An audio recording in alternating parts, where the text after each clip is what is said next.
organized this event tonight in response to a growing number of resident concerns regarding coyotes in the community. There's a lot of fear and there's a lot of misinformation out there. And so we just want to make sure that you have the right information. And I totally understand, you know, it is scary and it's stressful to see a wild animal like a coyote in our streets and in our parks, and especially in the daytime when our children are outside playing or walking to and from school. So I'm very pleased to say that this event includes wildlife experts who are going to give us the information that we require tonight to understand how we as a community and as individuals can respond to a coyote sighting. So joining me here this evening, Nick Stowe is an ecologist and environmental planner with the City of Ottawa. Scott Smithers is a management biologist with the Ministry of Natural Resources and Forestry. Roger Chapman, Manager of Bylaw and Regulatory Services, along with Christine Hardick, Program Manager in Bylaw and Regulatory Services. Also tonight, Sergeant Marcus Shivasino and Sergeant Mo Elmi with Community Police with the Ottawa Police Service. So we're very grateful that everyone is here with us this evening. So without further ado, I'd like to introduce my assistant, David Brown, who is joined by my other assistant, Elaine Valino. And David is going to be hosting tonight's meeting, and I'd like to invite him now to tell you the rules of tonight's session. David.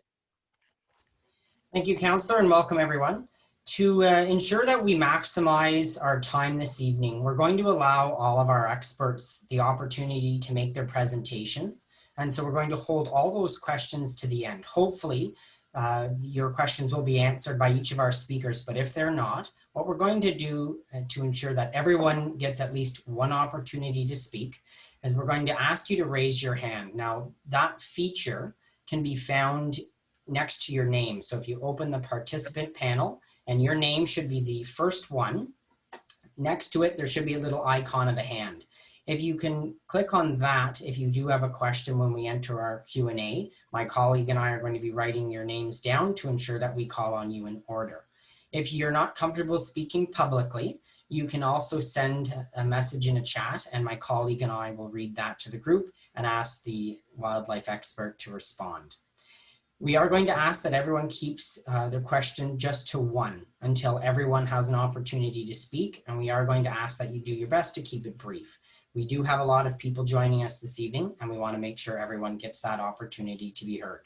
I know Councillor Meehan mentioned it once already, but I just want to remind everyone that this meeting is being recorded and it's being live streamed to YouTube because we had more people than our system could accommodate. And if you do have any questions, you can find my name, David Brown, in the chat box, and you can send a message to me privately if you do have any questions or concerns. If any of your questions aren't addressed this evening, I would invite you to continue to email Councillor Meehan, and she and her staff will do our best to get those answers to you. Councillor. Thank you very much. Good job, David. My first speaker this evening is Nick Stowe, and Nick is certainly no stranger to this issue of coyote sightings and living with coyotes in our community. As I said, and I'll repeat it because people have been joining us since, he is an ecologist and environmental planner with the City of Ottawa, and he's got important information. Nick, the floor is yours. Thank you very much, Councillor. I appreciate the invitation to come speak to your constituents about coyotes. It's something I do quite frequently. Coyotes, it's a recurring issue for us at City. We have reports of coyotes every year, usually around this time of year. In fact, it comes up so frequently that as part of our wildlife speaker series, which we do twice a year, we have twice had a speaker come in from the University of Chicago to give a talk on coyotes and urban coyotes in particular. We had him in for our first wildlife speaker night in January 2014, and we had him back again last year for our most recent talk in February of 2020. That's Dr. Stan Garrett from the University of Chicago. And a lot of the information that I give you tonight comes from his presentation, or echoes what he gives in his presentation. And I'm just going to post in our the chat box a link to the last presentation that Dr. Garrett did on urban coyotes. It's on YouTube, and anyone who wants can check that out and see what he has to say. So coyotes are found in every part of the city. My job is management and policy around our urban natural areas, and so I have visited pretty much every natural area in the urban part of the city, and most of them in the rural part as well. And I can tell you, coyotes are found in every single part of the city, urban, suburban, and rural. I live in Sandy Hill, and we have coyotes in our neighborhood. When I walk down to the Rideau River in the evening or early morning, I will often see coyote tracks in the snow along the river as they hunt along the riverbank.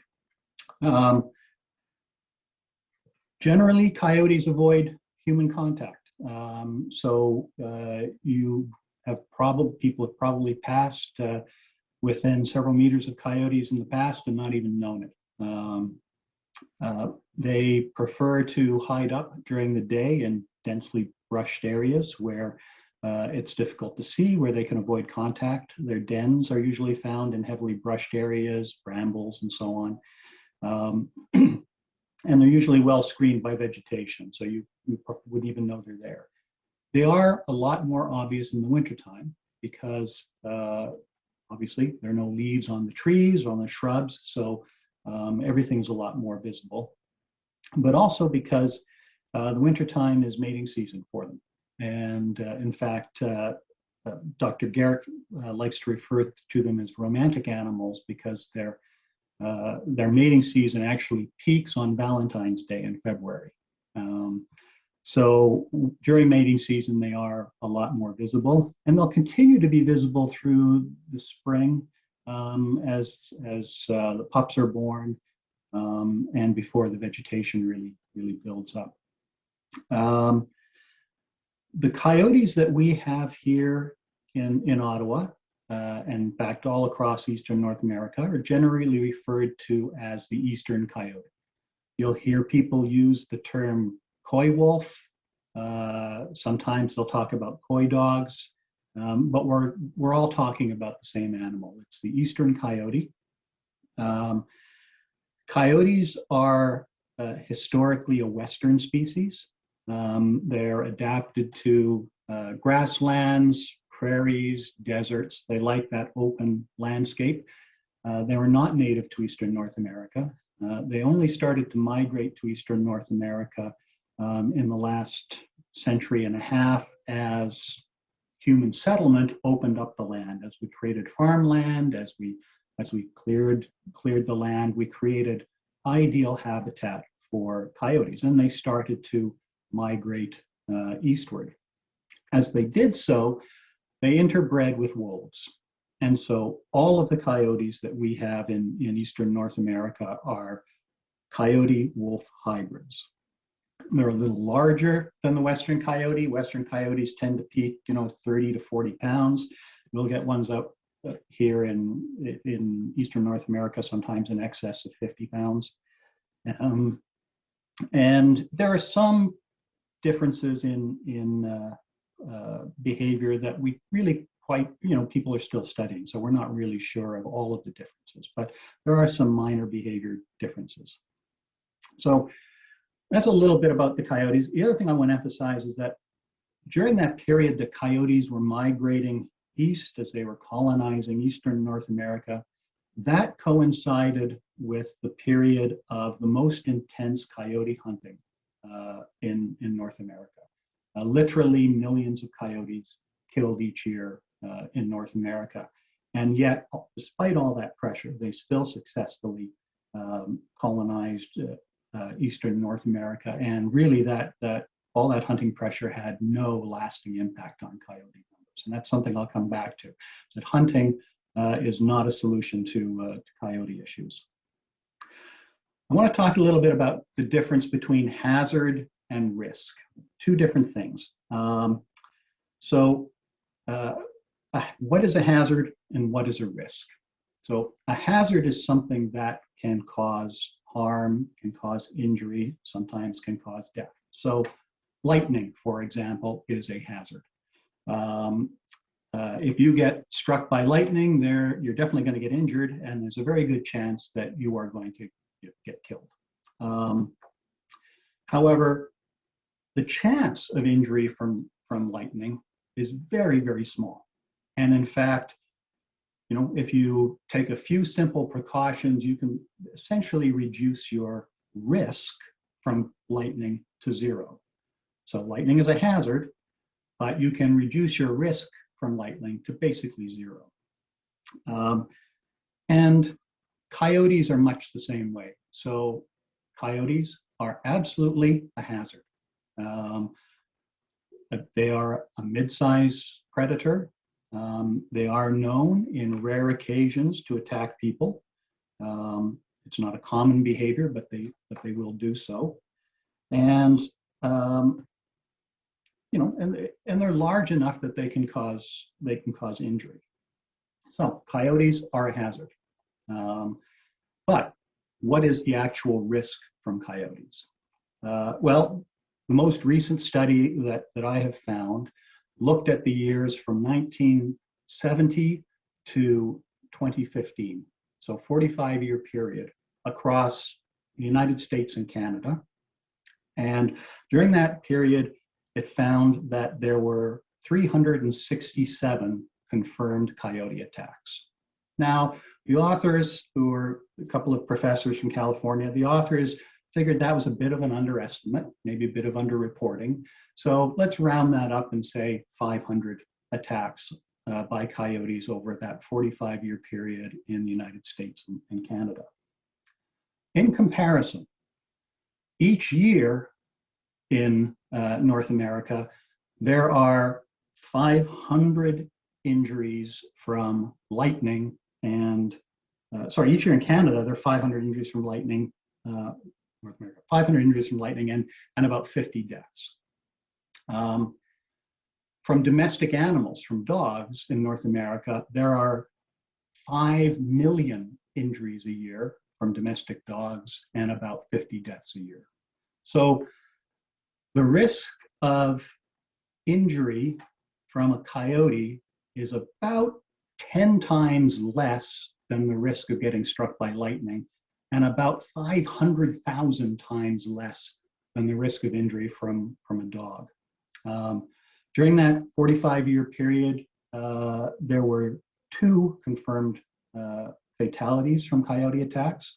That's about 1,000 times less than the risk of death from lightning, and about 1,000 times less than the risk of death from domestic animals, from dogs. So yes, coyotes are a hazard, but the actual risk from coyotes is very, very small. Now, it happens. It's not a non-zero risk. And in fact, we know that we had a problem coyote in Barrhaven last year. It's not the first time we've had a problem coyote in Ottawa. But there are ways to manage that risk, to reduce it even further.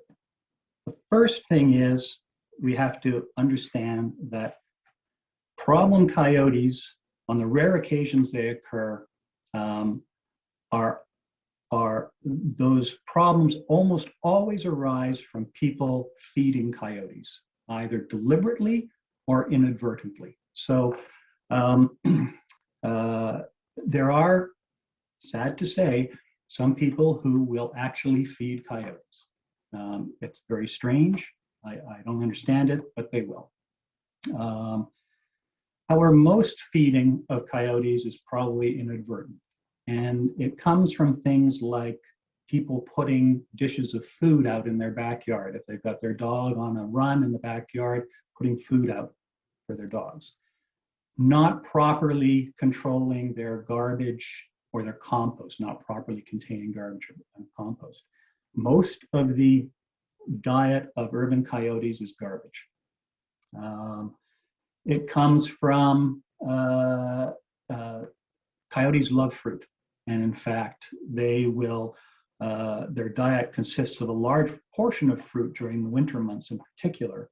And so if you have an apple tree in your backyard and you have a lot of downed apples at the end of autumn and you don't clean those up, or if there's a natural area behind your home and there's an old orchard there and there are apples down on the ground, coyotes will go there to feed on that in the wintertime. They'll actually dig through the snow to get to the old apples or cherries or whatever it might be.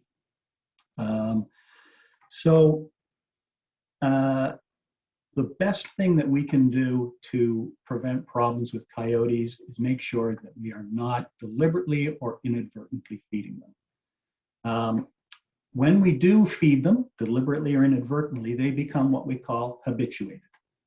They get accustomed to associating people with food. And so they start to lose their fear of people.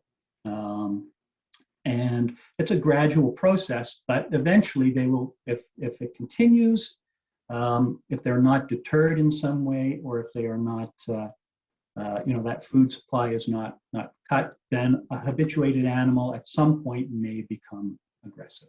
And that's the point that we really want to avoid, because it's not only a risk, an increased risk to us, but it is a very big risk to the animal itself. So what people need to understand is that no one relocates coyotes. If a coyote becomes a problem, no one is going to relocate that coyote. It's not permitted by the ministry. Coyotes are territorial animals. And so if there's a problem coyote, and it has to be removed, it's going to be killed.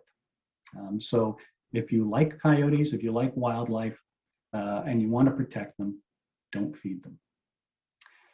Now, the city, the Ministry of Natural Resources and Forestry, the National Capital Commission, we do not trap or manage coyotes. We do not manage coyote populations. Couple of reasons for that. The first is, as I said, it has absolutely no impact on coyote populations. We can't manage them intensely enough to have an impact. The other thing is that every available coyote habitat in the city has a coyote in it. So if we removed a coyote from Sandy Hill, within a few months, a few weeks, perhaps even, coyotes from the surrounding area would realize that coyote was gone, and they would expand their range to include Sandy Hill. Or a pack might split, and one part of the pack may move in and occupy Sandy Hill. Removing a coyote from a neighborhood, if it's not a public risk, just does not work, because you will have coyotes back in there almost immediately. So we do not generally respond to coyote complaints. Where we will respond is if we receive complaints and we see a persistent pattern of aggression from an animal, and an unacceptable level of aggression. So the general guideline is that once a coyote gets to the point where it is attacking on-leash pets during the day, so we're not talking about an animal that's outside at night, but if it's on leash in a day and a coyote is aggressive enough to attack it, or if a coyote starts to approach and to nip at people during the day, that is a coyote that has reached a level of aggression where it is probably necessary to take action. Anything prior to that, if you see a coyote during the day, that's not that uncommon. You may see coyotes stop and look at you. That is not an aggressive animal. You may even see a coyote moving toward you if you're on a trail or in a natural area or on the street. It may well be retreating from somebody else who's further down the street that you may not see. Those are not examples of aggressive animals. Where an aggressive animal, where it would be necessary for us to take action, that would be a case where we've got a persistent pattern of, as I said, an animal attacking pets on leash, or nipping at people and so on. And then, as I said, if it's necessary for the city or the National Capital Commission to intervene at that point, then that animal would ultimately be trapped and killed. It's a very rare instance. Christine Hartig, who's going to speak later, may know a little more about how the numbers, but in the time I've been at the city over the last decade, I only know 3 instances where we have moved to remove an animal. One was last year in Riverside South. There were 2 other instances. In the other instances, the animals were both diseased, and were simply, because of that disease, we're not responding normally to people. So we don't trap coyotes. Hunting is not going to do anything. We will only respond if there's a documented case of a problem animal. If there's immediate threat to life, so if there's an immediate, an animal that is on the street, you're right there, call 911, and the police will respond and deal with the animal as appropriate. There are benefits to having coyotes in the urban environment. They do help keep down populations of pests. They in the urban area, they do eat a lot of garbage, but they also eat lots of rodents. Rats and mice and voles, the animals that also are host to the tick that carries Lyme disease. So there may be some benefit from coyotes in terms of lowering the risks from Lyme disease.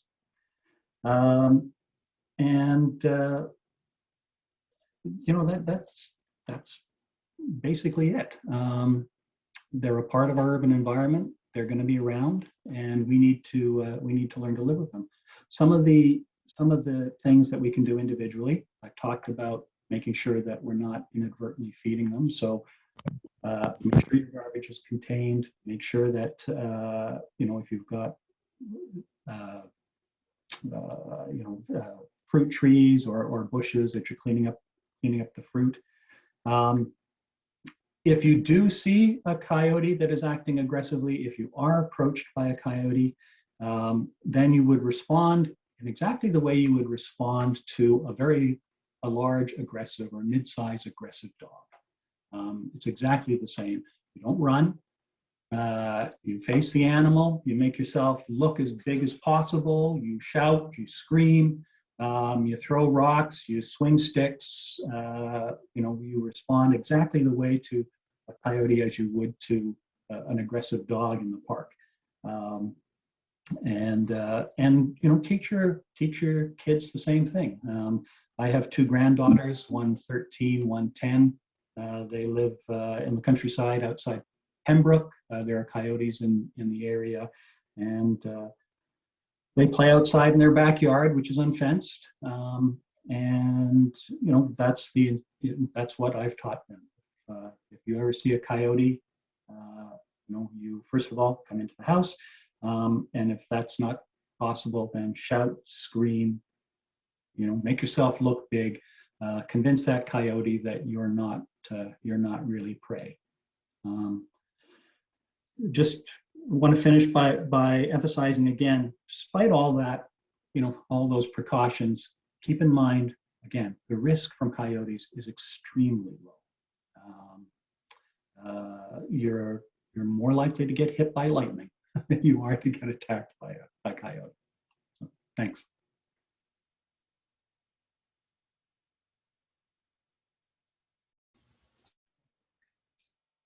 Thank you very much, Nick. Good information. Thank you for that. I would like to ask Scott Smithers, Management Biology with the Ministry of Natural Resources and Forestry, to now take the floor. So again, thank you, Nick, and Scott, you're up. Thank you, Councillor Meehan. I've got a I've got a short presentation. It's about 10 slides long. If it's possible for me to share my screen, I could present that. Is that going to be possible here? Absolutely. I think, David? Yeah. All right, let's see if this will work here.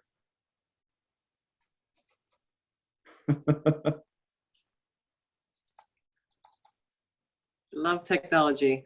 Yes. Not sure why it's not coming up here. No, we see it. Oh, you can see the presentation? I can see the slides. Coyote issues in the city of Ottawa. Can Yep. everybody else see it? I'm just trying. There we go. Yep. Do it. Is it up there now? Yes. Yep. Can see it. Good. Good. Well, I appreciate the opportunity. Adjust my monitor here so people can see me to come and talk to you folks. It's been a couple of years since I've been able to come into the city of Ottawa and talk to this issue.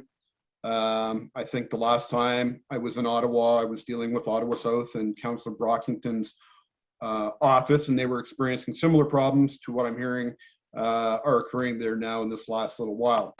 So Nick's did a fantastic job of covering off a lot of the very important points dealing with, you know, coyotes and how they can sometimes come to be a bit of a problem in urban settings.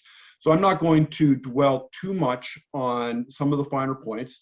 That being said, I think there's value in reiterating a few of the important key messages here. I was specifically asked to talk about normal behavior versus abnormal behavior in coyotes. Certainly that's a question that I get at the Ministry of Natural Resources from people calling in. They'll explain that they saw a coyote and what that particular animal was doing, and then they'll want to know if this is abnormal behavior. And I think in essence, they're actually asking me, is it displaying dangerous behavior? And 99% of the cases is what Nick just described in his presentation, they're not. You know, just like any animal, coyotes aren't born good or bad. And those animals that end up acting inappropriately, become problematic, they're usually created animals, and they're created by people. People a lot of times that have no ill intention. They're not looking to create problems. You know, it's human nature to want to be around wildlife and to get close to them and look at them. Unfortunately, sometimes that type of behavior, especially when it comes to feeding, results in habituation, which is what Nick was talking about. And unfortunately, in those situations where that same type of behavior from these people persists, especially when they know that it's in essence potentially causing that coyote to become more and more bold with humans, those are the real bad guys in this situation. Nick touched on some of this. I will just go over briefly, you know, what normal coyote behavior is. And as Nick said, they typically do avoid people. I mean, coyotes don't come up to people. They typically, like most wild animals, stay away. It's not uncommon to see them in urban areas.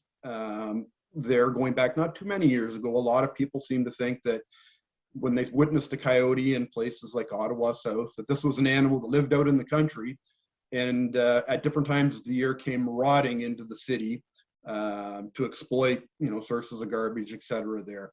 And I think it's important for everyone to know that, you know, these coyotes aren't marauders from outside of the city. They live there 12 months of the year. Unlike wolves, which typically do very poorly and avoid situations where they have to live in close quarters with humans, coyotes have learned to adapt and to live in very close contact with humans. Most of the time, you don't even know they're there. During the wintertime, things are a little bit different. As Nick described, you know, there's the contrast issue. A brown animal on white snow, they're more visible. They're winter breeders, and when they're breeding in February, you get animals wandering around a little bit, especially during the daytime hours, and they become a little bit easier to see at that time of year. And they're also, their mobility somewhat impaired in the winter a little bit with deep snow, and they're desperate for food. So oftentimes they're looking to take advantage of easy food sources, and they're looking to take advantage of well-packed trails, city streets, places where they can cover large distances much easier than they could plowing through deep snow. As Nick described, they're opportunistic omnivorous feeders. These are not animals that are purely carnivores, which tends to surprise a lot of people. We've done some coyote stomach and scat studies at the Ministry of Natural Resources over the last 10 years, and it was quite interesting to see what coyotes eat and the degree of which their diet is, well, vegetables, plants, even products of agriculture, corn, etc. It's usually quite high. Moving on, abnormal behavior, and Nick touched on these. Aggressive, unafraid of humans. When you get a coyote that's able to or will come up to people, approach you as opposed to running away, certainly that's abnormal. Active during midday. Most times of the year, you're not going to see coyotes active during the day. It's interesting. When I think from my own personal experience over a calendar year, I see probably 90% of my coyotes during the months of late January to early March. And that's when they seem to be most active during the daytime. And I think that's also a function, as I said, of the contrast. When you see them out wandering across a farmer's field against the backdrop of that white snow, they're much more visible. But generally speaking, this is an animal that's going to avoid being too active during those bright daytime activities. Typically, they're not going to be running up and attacking pets. That's not considered to be normal behavior. And nor is it they're going to typically, well, they're going to live potentially in proximity to human dwellings. It's not normal behavior for a coyote to be in your backyard or up on your front step. And unfortunately, thinking back over the last 5 years, I do get some reports of coyotes displaying this very bold type behavior, which is always a little bit disconcerting to me. So the question comes down to, why are they acting this way? And again, Nick talked a little bit about this, trying to explain the way wildlife respond to interacting with humans. And they do it in three very broad topics, ways. They're either attracted, they learn to avoid humans, or they potentially become habituated to being around humans, which is when we start to get into the problems. Attraction behavior, I think that's fairly self-explanatory. That's when there's no negative repercussions. They come into a neighborhood, a bird feeder, where there may be cottontails feeding at night. They move into these areas unobstructed. Nobody's yelling at them. Nobody's bothering them.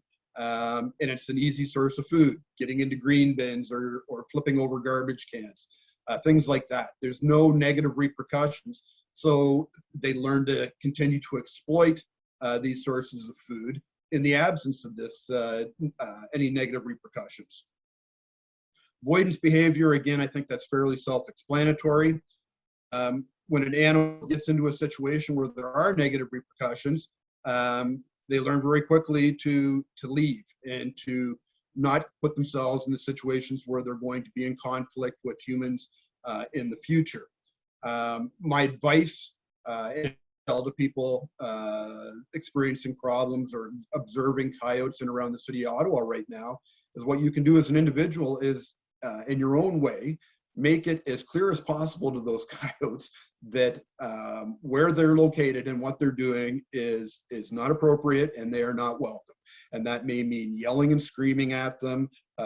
Nick suggested, you can pick up a stick, throw it at it. It doesn't have to be some grand gesture. You certainly want to make it well known to these coyotes that when they're there, that you don't want them there. And animals aren't stupid. They're going to learn quite quickly, and it's not in their nature to look for contentious situations, and they're going to learn to avoid those situations, hopefully. And you're going to, in essence, you're going to stop them from becoming habituated.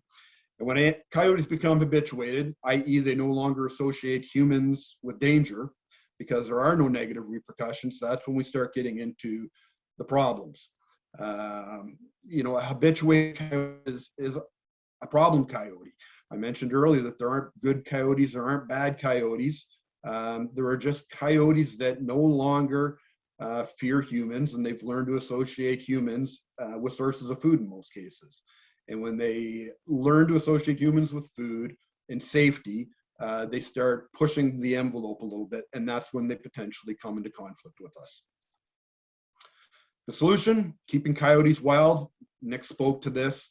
The more we as a society, especially in these urban areas, can work together to ensure that coyotes don't associate these situations, these environments, as a place where they can push the envelope and they can continue to exploit these easy sources of food and find these easy sources of food, you know, the better off for the coyotes and the better off for us humans that live in these areas. The role of the Ministry of Natural Resources, and this is a question that I'm sure a lot of the people watching tonight are going to wonder about, because it's not often intuitive or clear what exactly it is the Ministry of Natural Resources does. And right now, our number one role, especially in dealing with situations like this, is we help to provide information and help educate people into ascertaining what is going on, just kind of like what I'm doing here tonight with Nick, explaining the drivers of these problematic situations.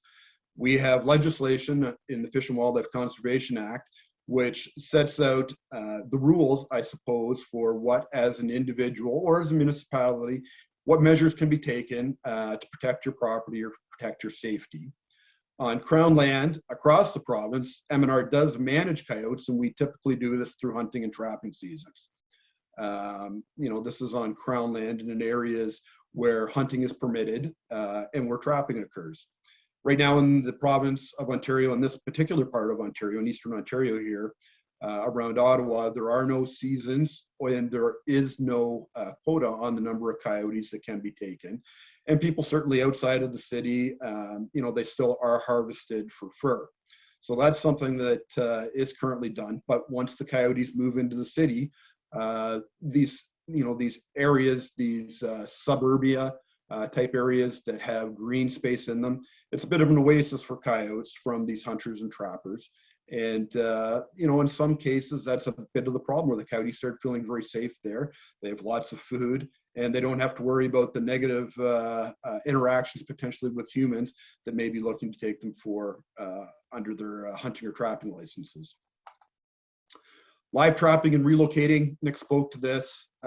Generally speaking, it's not a viable option. We often get a lot of questions about people wanting us to come and remove coyotes from areas where they're perceived to be causing a problem, or in some cases may actually be causing real problems. And, you know, it's funny, I often ask them, well, where do you think we should be taking these coyotes? And typically they tell me I should be taking them up north. And I always kind of smile to myself a little bit, and I'm thinking, well, you know, I kind of think we are up north here a little bit. But generally speaking, what these people are saying is they just want them out of the area. They don't really care where they go. They just want them away from where they're causing problems.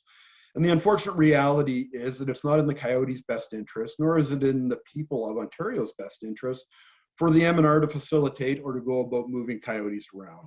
As Nick talked about, coyotes certainly are territorial, and removing a coyote from an area and releasing it far away where it's not going to be able to get back to where you moved it from, you're potentially introducing it into another coyote's home territory that's going to result in conflict and not in the best interest of the coyotes that already live there. Plus, you have a problem coyote, a coyote that's has exhibited enough problematic behavior that we're potentially looking at trapping it and moving it. And we're going to put it someplace where it's in all likelihood going to enter into that same type of behavior and cause problems for the people that live in that area. So in the vast majority of the cases, live trapping and relocating coyotes is not really a very viable option. And in most cases, unfortunately, once a coyote becomes problematic to the point where it's become habituated enough to causing problems around humans, unfortunately, it's really a death sentence for that particular animal, where they need to be humanely euthanized. And I know that's upsetting to a lot of people, and quite frankly, it's upsetting to me as well.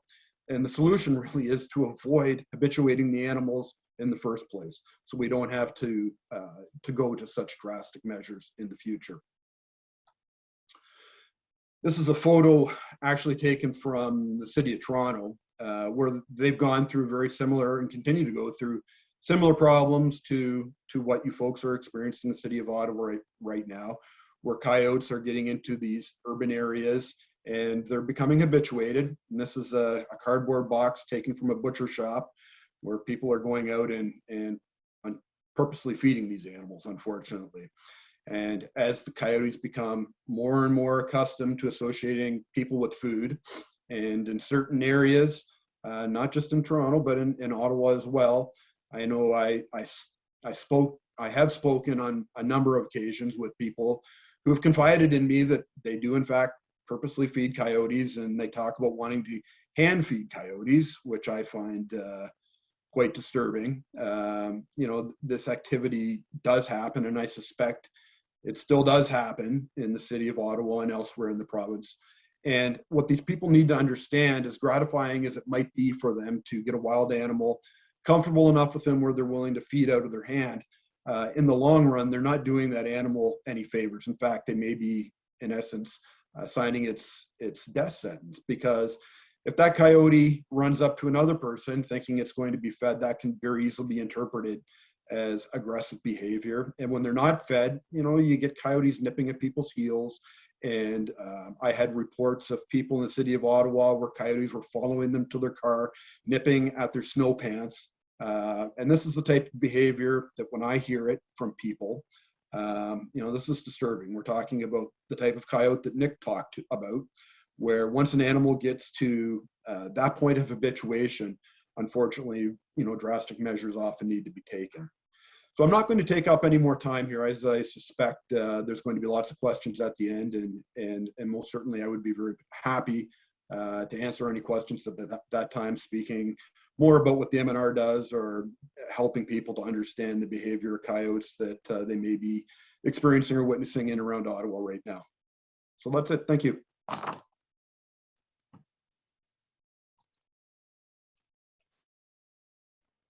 Thank you very much, Scott. Very interesting. I do have questions, but I will wait until the end as well. Up next, Ottawa bylaw, Roger Chapman and Christine Hardick. They were involved in the removal, along with Ottawa Police last year, of the coyote in Riverside South. So Christine, are you going to be doing the presentation now, or? Yeah, I don't have a PowerPoint or anything. I'm much like Nick, just going to speak to it. I do have some statistics. Yep, And, go ahead. Thank you. Yep, no problem. And actually, well, I'll just start with just a brief intro, and then David, if you can help me share my screen. I'm Christine, as Councillor mentioned, and I've been working in bylaw for many years. Interestingly, I have a biology background and have been involved in wildlife rehab. But if that's not what I do here, obviously, but it certainly has come in handy in dealing with large wild mammal issues. And that's really bylaw's main involvement in these sorts of things, is the large wild mammal emergency response. And it really is focused on dealing with animals, large, like bear in the Byward Market and that sort of thing, to assist, to coordinate the response. So initially I'll take the calls. They often come through police, and do an assessment. And this, as I said, it's deer, moose, and bear for the most part, and do an assessment of whether or not there needs to be action taken, or an intervention, as the NCC likes to call it. We have an arrangement with NCC where they will provide a service if it's deemed necessary. What's different with coyotes, though, is that they're an entirely different matter altogether. So bear, they go up a tree. Moose, well, they generally run around. We try to get them in a small space. And this is similar with deer. They have a tendency to cause traffic accidents, and that is really the issue with those mammals. Coyotes, everything that's been said by Nick and Scott is absolutely bang on, and I've experienced that directly in my 30 years or so dealing with these sorts of issues, screening calls and trying to help residents understand what's going on. With respect to the situation last year, and similar to what Nick said, I've only, in my 30 years doing this, there's only been those occasions that Nick mentioned, including the one last fall. And that situation was there'd been sightings, and I guess that animal had been getting very close to people, nipping at their ankles and so on. And we were making arrangements following discussions with Councillor to try to see if we could remove the animal from the population, only because it was problematic. And there'd been a number of confirmed situations involving that animal. And it just so happened the police one evening, they normally patrol the area, different areas of the city as part of their work. And they saw a coyote in that neighborhood, and they just watched it for a bit to see where it was going to go. And, mostly they see them all the time at night, and mostly they just run off into the woods or wherever. They followed this one a ways, went into a park, Claudia King Park along River Road there. And one of the officers got out of his vehicle, stood in front of the vehicle, watched it going across the bridge, I guess, in the opposite direction. It saw him and turned around and started trotting towards him. So it obviously associated humans with something. It wasn't looking like it was going to attack him, but it was running towards him. And then they did what they did. They shot the animal. And we never heard another word about a similar behavior in a coyote after that. So that was clearly the one. I actually picked up the body and took it for testing, and it was a very healthy looking animal. So again, it's a one-off. The other situation involved coyotes with mange, and so they were becoming more visible because they were having a harder time finding food, and so they were hanging around a dumpster and a community center and that sort of thing because they were having, as I said, a hard time. And they were removed, and then that was the end of the problem. And as Nick has pointed out, and Scott as well, you tend not to see these animals. And I was going to just show actually an aerial view of, if I could just share my screen. Help me out, Dave. At the bottom of your screen, Christine, there should be a green button. Yeah, share screen. You've given me the hokey dokey to do that. Okay. And then you just need to hit the blue share button. Once you have that, there you are. It's coming up. You can see that? It's coming up. Yep, we can see it. Perfect. Okay, so we did do, and I'll show you the stats in a minute, but what's more important is the prevalence of where they're coming from. And if you can see my cursor, it's mostly in this area, which, as you can see, is surrounded by agricultural land, and which coyotes like to hang out on agricultural land. You've got forested area and a nice big wildlife corridor, the river here. And if I'm just going to try to zoom in without hurting people's eyes. Oh, okay. So most of the calls are coming from interesting around here. Now we have the odd one around here, and then some along here, but mostly from around here. So that's the first thing. When I get a call about other species, which mostly I deal with those, but that's the first thing I do is look at an aerial view to see, does it have an escape route? Where could it be coming from? In this case, with coyotes, like obviously they've got lots of places to go, and they're very mobile, and generally they don't pose a threat, the same way deer, moose, and bear do, in that, traffic and that sort of thing. So if I could, how do I close this? Wait a minute. I want to go to my other screen. Let's see if I can do that. Okay, I'm going to try again now, and this will be the stats. Can you see that? No, you just need to share your screen again. Sorry. Okay, God, sorry. Okay, so these, you can see that? Just want to confirm before I start. Yes, we can. Okay, so this is a summary of all the calls received in the last 3 years. Well, and then the 2021 is till about last week or so, like the end of last week, citywide, and I've highlighted your ward, Councillor. And it's very interesting. So you'll see that's quite a large number. The other thing that we did, that I took a look at some of the higher numbers to see how many, if they were all coming from the same area. And a lot of these calls are repeat calls from the same address. And mostly from that area I showed you earlier on the aerial view. And there's a lot going on in Canada South, apparently, a lot of phone calls about coyotes as well. So I mean, it's sort of all over the place if you look at some of these numbers. But again, when we see those high numbers, we kind of look at the address to see where they're coming from, and what kind of behavior are you talking about, and that helps us determine if there's a problematic one. Clearly, when there's one like the one last fall, that we clearly hear about that one, especially when there's injuries and so on. But none of these other ones have ever resulted in injuries to anyone. They're just sightings, and often it's not 31 coyotes. It's usually one or two coyotes seen, in the same place. And they're, interestingly as well, I think it was Scott who mentioned the most times he's seen them is anywhere from January to March, and that's absolutely true. One of the other reasons, as has been mentioned, we see them more prevalent during the winter. They're because of the snow, you can see them a lot more easily, and they're coming into closer to human habitation because it's easier to find food. It's harder to hunt, when there's lots of snow on the ground. So the distribution of the calls tends to be greater during the winter, especially between January and March. So that's very consistent with Scott's observations.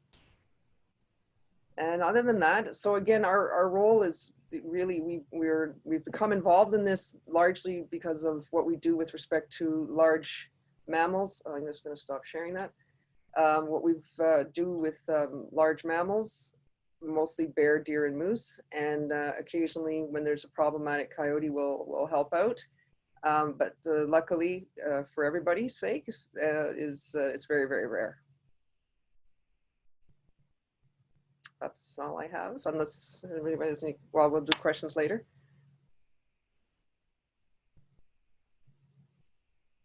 Let me just unmute myself. Thanks, Christine. Good information, and then again, thank you for your help last spring in Riverside South. Yeah, that was. We're glad that was resolved.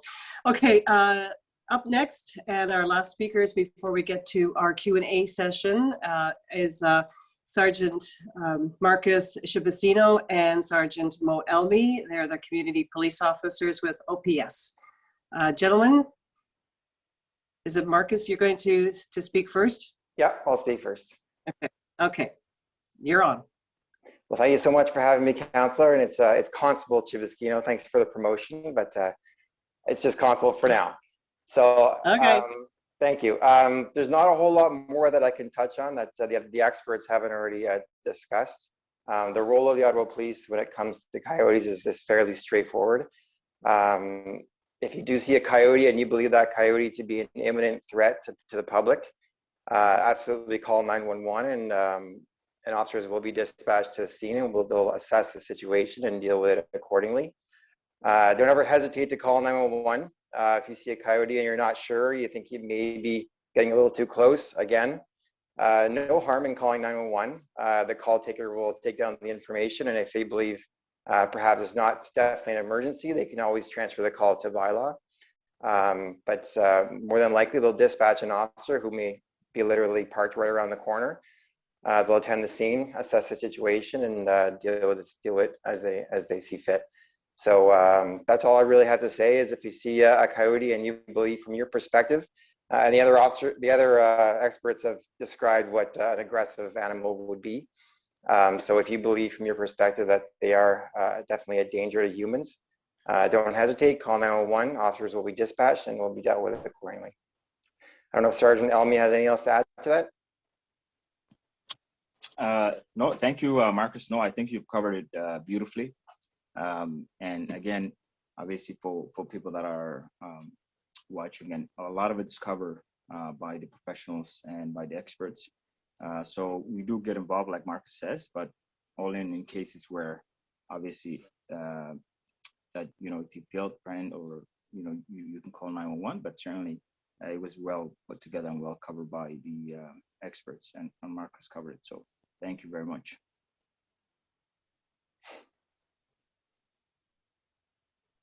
Thank you, Sergeant. Thank you, Constable.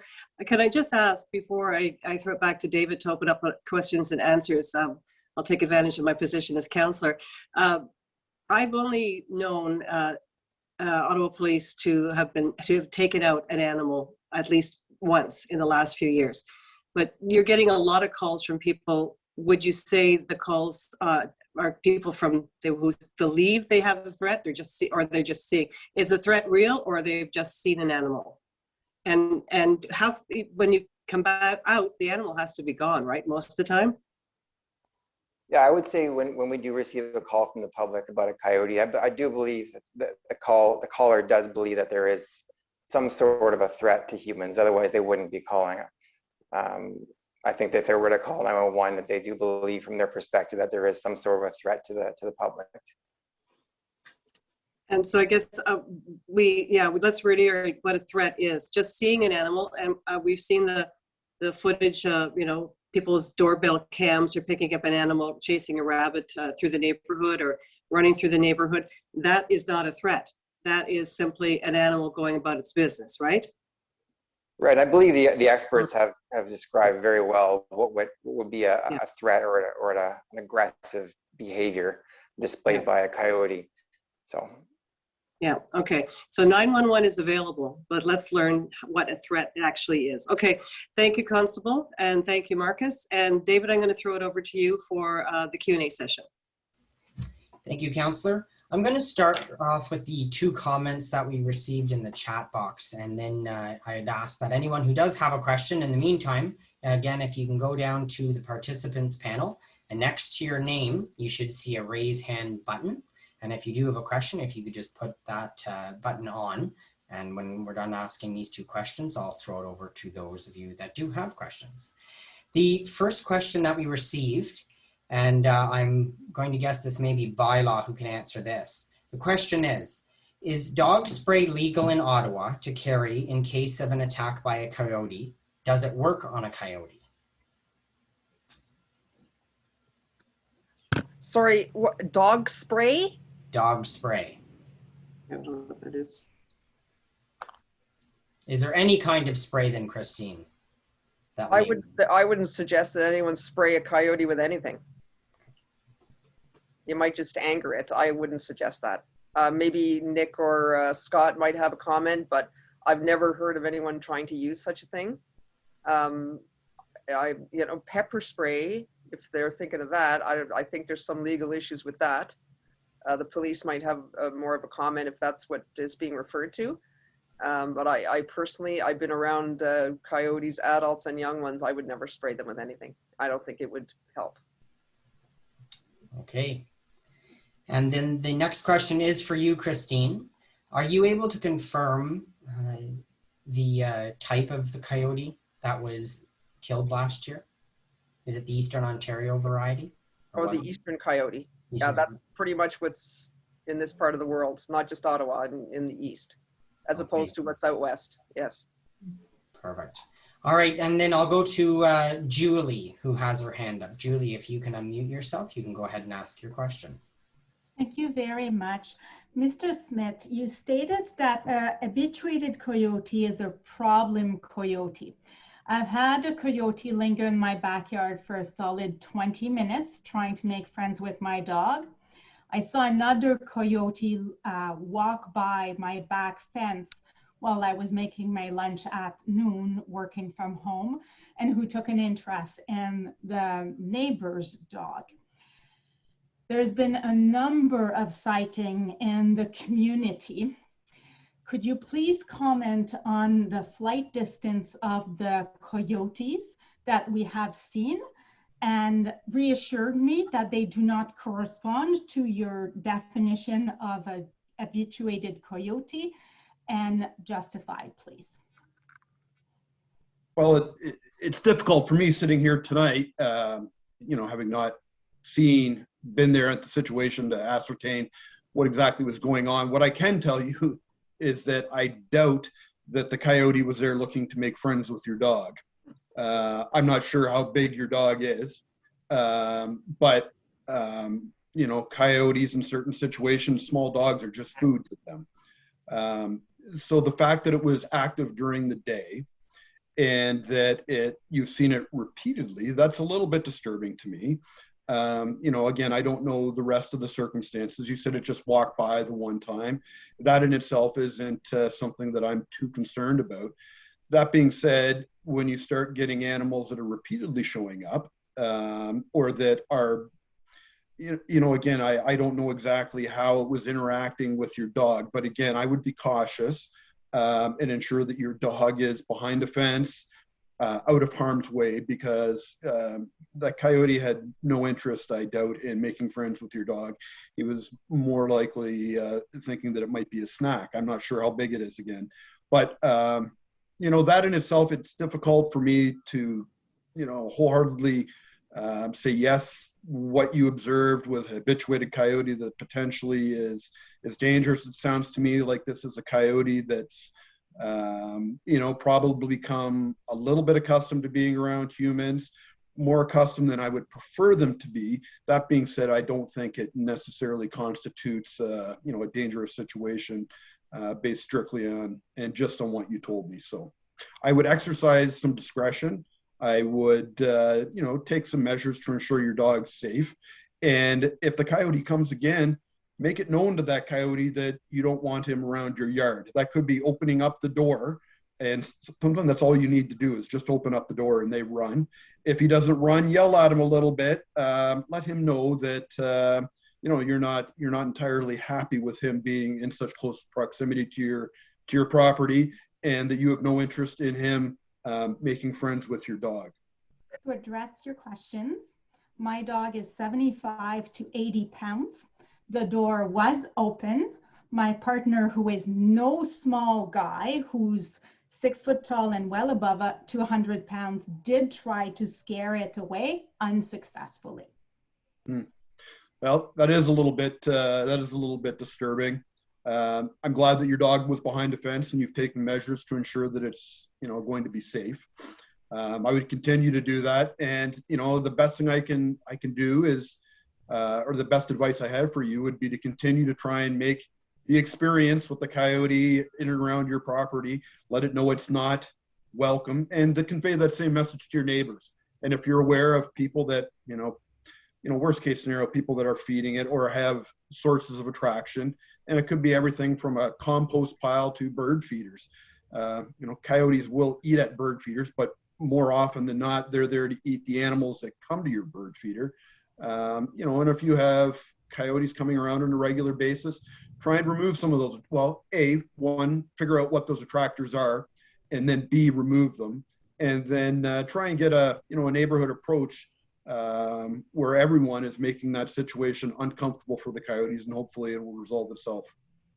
I can definitely try to do my part, but in the meantime, coyotes have followed a neighbor's 2 little girls to school for quite a distance, and a number of us are scared.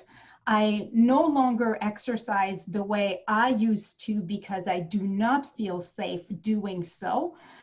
Are you saying that cohabitating with coyote is choosing their health over mine? No, not at all. And well, 2 parts. I think what you've done where you've changed your habits at this time so that your exercise, whether you're jogging or rollerblading, whatever, you're trying to avoid those times of the day when coyotes are most active. And that's just good common sense. I mean, you're adapting to the situation and you're taking measures, try and protect yourself. When you talk about the coyotes following your small children to the bus stop or to school, yeah, that's disturbing behavior for me. That's my concern too.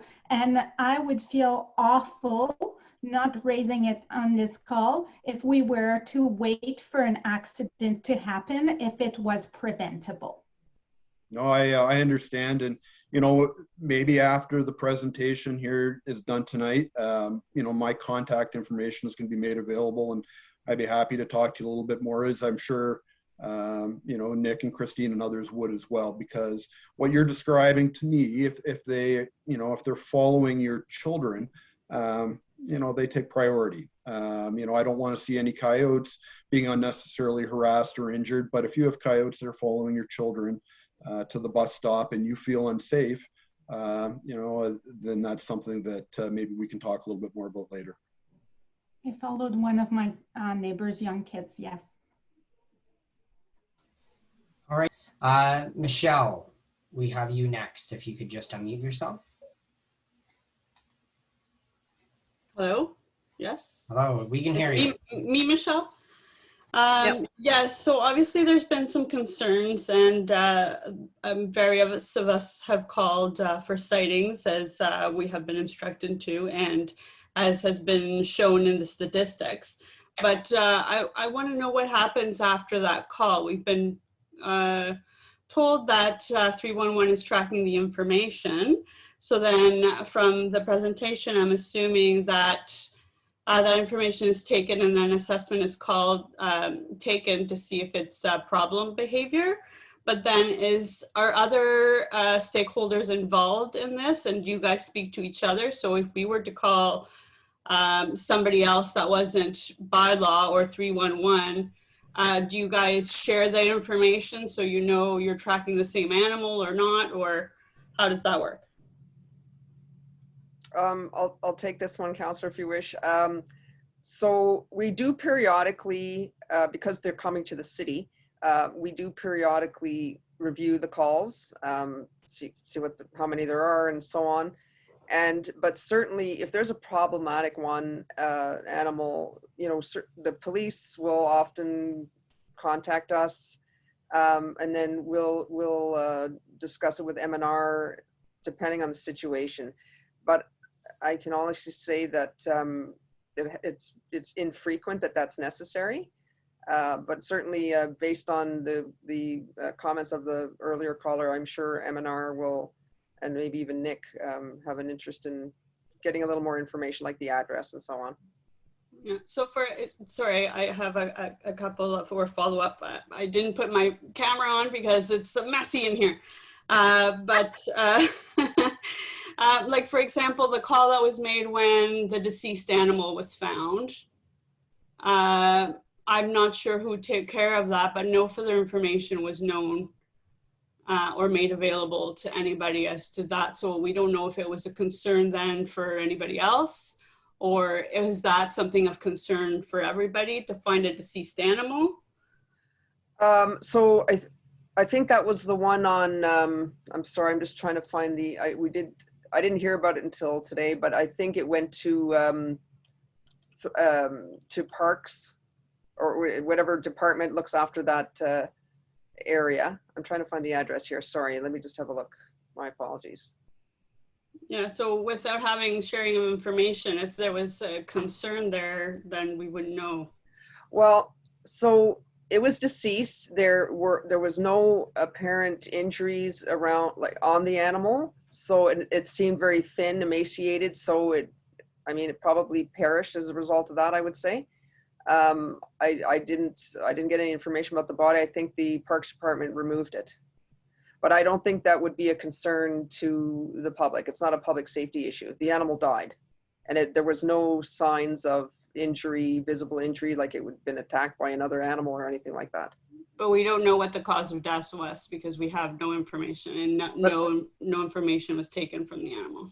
So, but are you concerned about a zoonotic disease, like something that could be transmitted to humans? It was pointed out to me that it may have been poisoning, and if so, then there would have been concern for other animals in the area, pets and so on. And obviously we don't want people poisoning animals just to get rid of them as a nuisance, right? So this type of information would have been useful, I think, to be sharing in the community.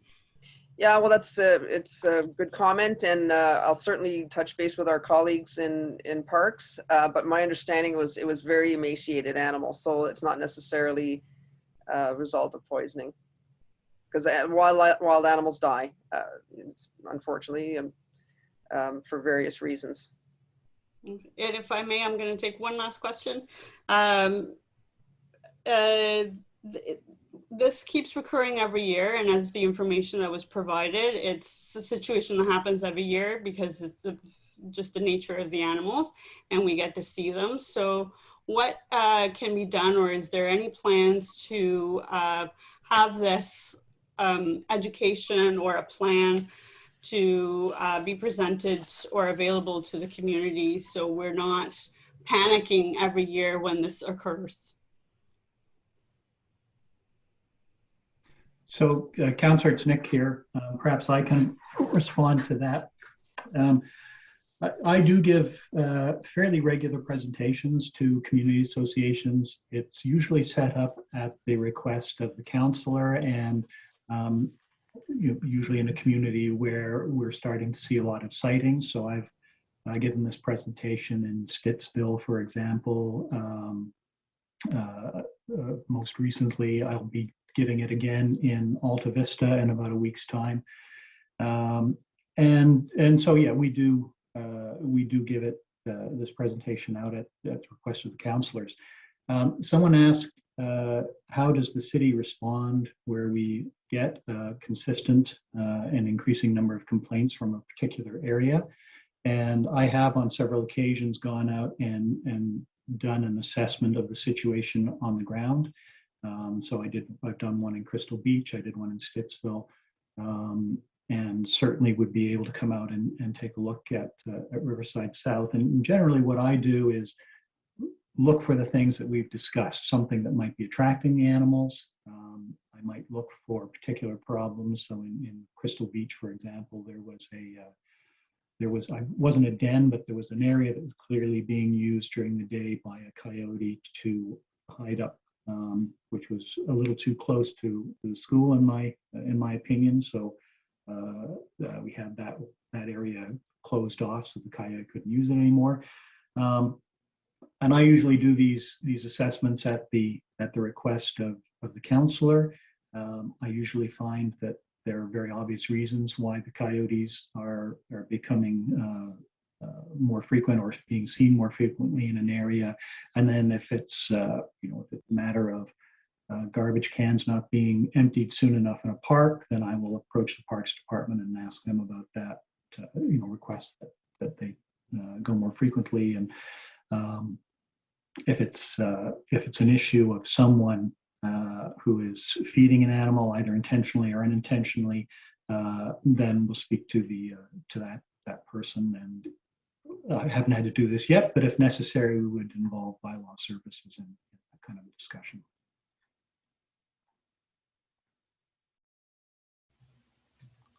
Okay, thank you very much. Katie Hamill, your hand is up. If you'd like to unmute yourself, you can go ahead. Hi, I just wanted to add to what Julie had raised earlier about the habituated behavior. I'm not sure if she was talking about my children because I don't actually know Julie, but my children who are 9 and 12 years old were walking to school 2 weeks ago and were stalked by a coyote, which I believe fits the description of the habituated behavior that Scott had raised. It came up behind them and stalked them for a distance of at least, we counted it the other day, 12 houses, and got as close as 3 feet to my 9-year-old and did circles around it, hopping over snowbanks and showing and growling its teeth at my kids, who in no way provoked it. There was actually a third child who was walking on the street that at that particular time and joined them so that there was more of them together than being separated. And it took 2 cars before the coyote was scared off into the park that the kids were walking towards on their way to school. This happened at 8:40 in the morning and was extremely alarming and terrifying for my kids. And by no means do I think that type of behavior is or should be considered normal in a coyote.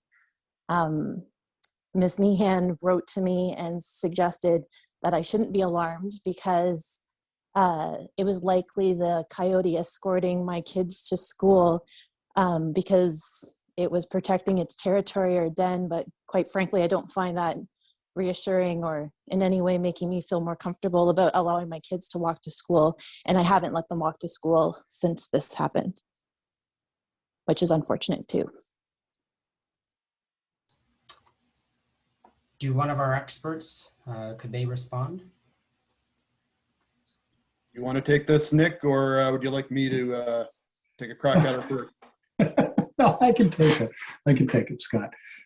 Yeah, that's the kind of behavior that would definitely cause me concern. And, you know, I would, it's a circumstance in which I definitely would want to come out and take a closer look at the area, you know, to see what, if I had, you know, perhaps you can provide the address to Dave and Councillor Meehan, and the street where the behavior was observed. And then I would definitely be happy to come out and take a closer look at that area, see if there are any obvious attractants, see if I can identify where the coyote den is, if there's a den in that area, and just see what mitigation measures we can take to reduce the risk in that area. It's not a point at which I would say we would want to go out and remove animals, because we would have no way of identifying which animals they were. It may be an isolated incident, but certainly I think it warrants taking a closer look at. How do I get in contact with you? I would suggest going through Councillor Meehan's office. They've got my email, and we can set up a visit at that through them. I'll send an Perfect. email to you, Katie, directly following the meeting. Excellent. Thank you very much. I really appreciate that. Thank No you. problem. Dean Hanson, you have your hand up if you'd like to go ahead and unmute yourself. Oh, okay. Thank you everyone for taking the time to talk to us tonight. It seems fairly plain to me that a lot of the coyotes in the neighborhood have lost that healthy fear of humans that kind of helps, that prevents conflict. But now that they've lost that fear, or at least a number of them have, is there anything that we can proactively do to reintroduce that healthy fear of humans that keeps them on their side of the line and keeps our children on our side? Like, for example, increased human activity in areas that they're probably using as shelter right now. Will that create an environment where they might decide just to go, you know, spend their days somewhere else? You know what I mean? Like, we've created, just the fact that we have an urban area means that we have now a habitat that is, you know, attractive to them. But can we do anything to make it less attractive and reintroduce that natural fear that they were born with? Yeah, that's my question. Perfect. I understand it's not an easy one. Who would like to take a crack at that?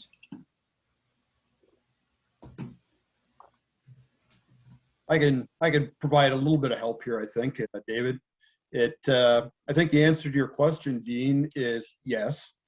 I think the tricky part of this is getting your entire neighborhood to buy into the same philosophy, because the sad reality is that, you know, you can have 80% of the people doing all the right things, removing the attractors, helping the coyotes understand that, you know, coming too close isn't appropriate behavior. But it only takes a few people that don't buy into the system, you know, for the coyotes to continue to exhibit that habituated bad, poor behavior. So that's going to be the tricky part. That being said, you know, you can talk. Most people are certainly open to trying to find solutions to these problems. And there's, you know, I think most people in your neighborhood now are aware that there is a bit of an issue where people are concerned. And I'm hearing some of that tonight from the various people providing comments and questions. You know, it could be as simple as, you know, just looking around your personal property. And there's going to be things out there that, you know, intuitively are going to be attractors. And there's going to be some things that are a little bit less intuitive as attractors to coyotes. Remove your bird feeders for a few weeks. You know, clean up, if you have a compost pile, maybe remove that. And these are all small little concessions that people can make to remove some of the potential attractors. And then there's things that you can do You know, I've had people that have carried air horns with them. They go for a walk, and coyotes that, you know, are coming up a little bit closer than what you're comfortable with, and you hit them with a blast from an air horn, and you know, it's pretty startling. And you know, it's all little things like that that you potentially can do to try and really instill in those coyotes that you know, a little bit more fear, a little bit hesitation, because what happens is they just keep getting bolder and bolder and bolder. I mean, these aren't stupid creatures. The First Nations people referred to them as the trickster because they learned quickly. You know, they talk about how coyotes, you know, developed relationships with crows, learning to find out where kill sites are so they could scavenge, etc. So coyotes do learn very quickly. And in the absence of any negative reinforcement, you're going to continue to see this type of behavior from one year to the next. So, you know, it's probably going to be a long process. And I think we've already started down that path. Certainly the city of Ottawa has been great. You know, Nick bringing in Stan Garrett and whatnot from the University of Chicago. And this is a world expert. Some of these places in the United States have been dealing with coyotes for longer than we have here. We're able to learn from the things that they've tried that worked and didn't work down there. So we're at a bit of an advantage over some of these places in the US, just because we're going through these situations a little bit after they are. The city of Ottawa has been great in trying to provide the education required. And in time, hopefully we will be able to find that balance, because certainly a lot of people like seeing coyotes and just observing a coyote. You know, that's not necessarily a bad thing. In fact, you know, some people, myself included, often look at it as kind of a positive experience. When you see a coyote at a healthy distance doing what a coyote does, when there's a coyote in your backyard, when there's a coyote following your kids to the bus stop, that's something that's unacceptable. That's disturbing behavior that's clearly indicative of habituation and of humans behaving in ways that are going to result in coyotes coming into conflict with humans. So I'm not sure if that helps at all, but I think the key message there is it needs to be a societal approach. You need to try and get as many people in your neighborhood to buy into it as possible. And it's all the small things working together, removing the attractants, and trying to generate that united front so that you're able to ensure that those coyotes understand that, you know, being there and being too comfortable in these semi-urban situations is not a good thing, and perhaps they should move on and go elsewhere. Nick, Christine, I'm guessing you might have some additional advice? Well, I would just, a couple of things. First, I would, if you took a close look at the stats that Christine was showing, and see that, you know, coyote problems seem to wax and wane in different neighborhoods. The average lifespan of an urban coyote is about 18 months to 2 years. So if there is a problem coyote, or even 2 or 3 problem coyotes in a neighborhood, they have a very short lifespan. And so a neighborhood that's having problems 1 year may not have a problem the next. And you can see that in some of the stats that Christine was pointing out. We do talk, you know, there are, if your home backs on a natural area, and, you know, people will seek out homes that back on some of the ravines, Mosquito Creek, for example, or the Rideau River, or the Riverside South Woodlot. You know, if you are backing on to a natural area, definitely want to keep a well-maintained fence. And I would recommend keeping clear sight lines in your backyard. So doesn't mean you want to remove all vegetation, but make sure that, you know, you can see every corner of your yard. So if a coyote does enter your yard, it's not finding a place where it can hide up during the day. You know, there isn't a bush where it can hide out of sight during the day and feel comfortable. Keep those sight lines open. I see there's a note in the chat that says hazing is not advisable. Or some information notes that hazing is not advisable. Generally, the advice from the experts is that hazing works up to a point. It will work up to the point at which an animal really becomes a problem. So once an animal starts to approach, nip at people, attack pets during the day, then that's past the point where hazing is going to be effective. But up to that point, hazing can be very effective.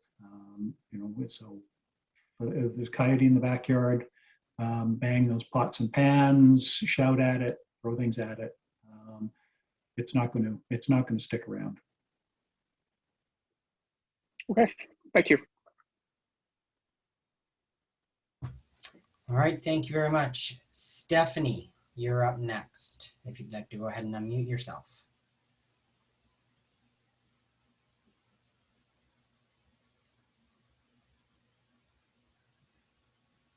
Are you still there, Stephanie?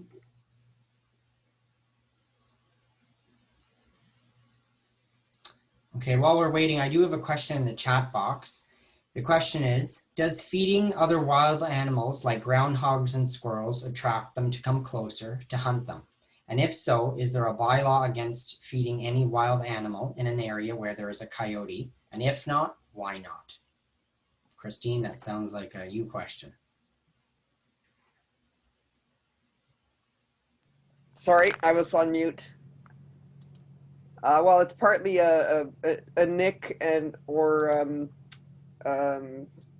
Scott question, but I mean, anything, it's funny because, you know, people often have bird feeders out in their backyards, and sometimes they attract just about everything else as well. So it's not, you know, it wouldn't be surprising if you're inadvertently, I think Nick and both Nick and Scott mentioned about inadvertent feeding. So you may be putting out something for another species that the other ones are taking advantage of, and, you know, maybe attracted by, you know, other animals eating, like squirrels or whatever, eating from the bird feeder on the ground, or they're good at climbing them and maybe attract animals. It's possible. You know, I'll leave that to Nick and Scott. But in terms of feeding bylaws, so we actually, pardon me, we've it's come up the odd time over the years, and certainly we wouldn't contemplate doing that at this point on private property. It's been raised for other species in the past. It's very difficult to enforce. It's been our experience, and like with other municipalities. I know there's a few municipalities that have them, but extremely hard to enforce. And then it's a question of managing expectations. You know, you have a bylaw in place, why aren't you enforcing it? Well, we have to prove things. You have to prove what's being fed. You have to prove that it's intentional. I don't think, I think, and people who want to feed, like, a bylaw isn't necessarily going to stop them.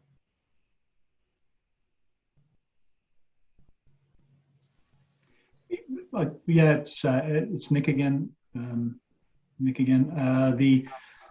Yeah, you can, hanging out a bird feeder. You know, there's always feed that spills to the ground. That is going to attract rodents. It's going to attract, may attract rabbits. I actually last winter had a bird feeder in my backyard, and I got rid of it because we were starting to get rats in the backyard. I actually took my feeder and I moved it down to the local forest area, and then I go down there and I visit the animals there. But it will attract animals, smaller animals that coyotes will prey upon, and so yes, indeed, you may end up getting coyotes coming to a bird feeder. There were several questions about dogs and taking dogs out for walks and what the risks are there. Almost all of the interactions, I mean, there was the exception in Riverside South, but almost all of the interactions with dogs are with off-leash dogs and in natural or semi-natural areas where they're not supposed to be off-leash. And you know, there are a couple of reasons for that. If it's a small dog is obvious prey to a coyote. Small dogs or a cat is also prey for foxes and owls. so, you do want to be careful with smaller dogs and cats in any event. But most of the problems we see with dogs are off-leash dogs in natural or semi-natural areas, and for several reasons. During mating season, when a female coyote is in heat, if you have a male dog that dashes into the brush smelling a coyote in heat, well, the mate of that coyote is obviously going to take exception to that. And then a lot of encounters happen when the pups are quite young and a off-leash dog approaches a den that may be hidden in some brush, and then the coyotes will act defensively. A lot of research done by Stan Garrett at University of Chicago shows that a lot of the negative interactions, injuries caused by coyotes are in fact defensive action by the coyote, where a dog has become involved with an off-leash dog's become involved with the coyote, and then someone intervenes to try and split their dog and the coyote up. That's a very dangerous situation. So that's another reason why you should always obey the city's leash bylaws and only let your dog off leash in designated areas. Thank you. Stephanie, I see your hand up again. Would you like to go ahead and unmute yourself?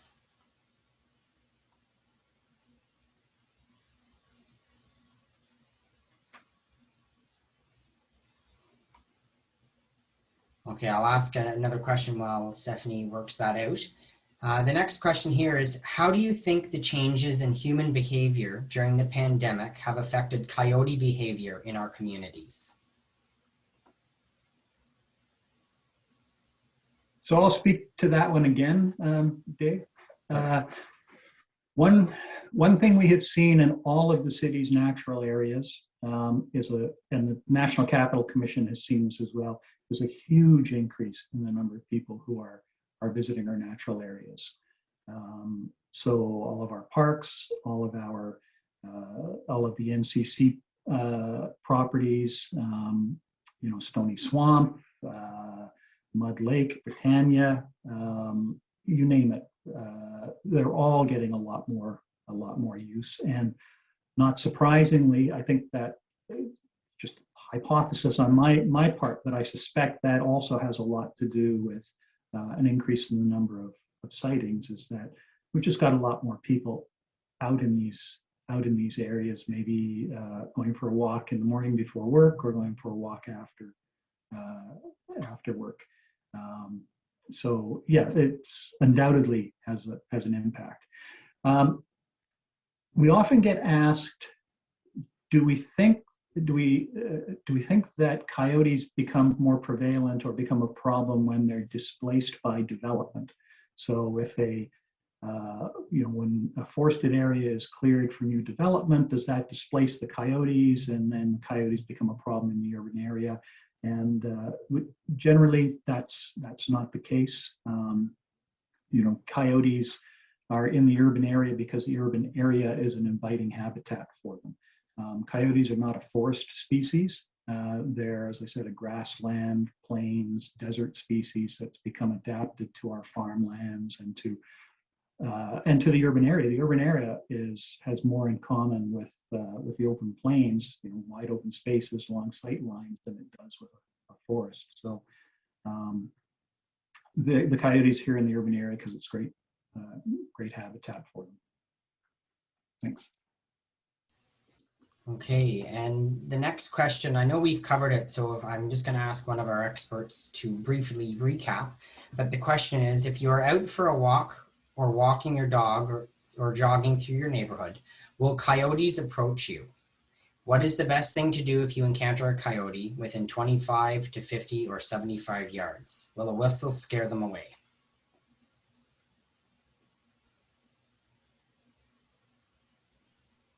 I can take that one, Councillor. Well, if you're out for a jog or a walk and you see a coyote at 75 yards, it depends on the situation a little bit. Myself personally, I would, I would avoid the situation. I would, if I'm jogging or if I'm walking my dog, I would go the other way. If it was during the day, I would still do the same thing. I wouldn't necessarily view it as a dangerous situation. A little bit more unusual than perhaps we're at night.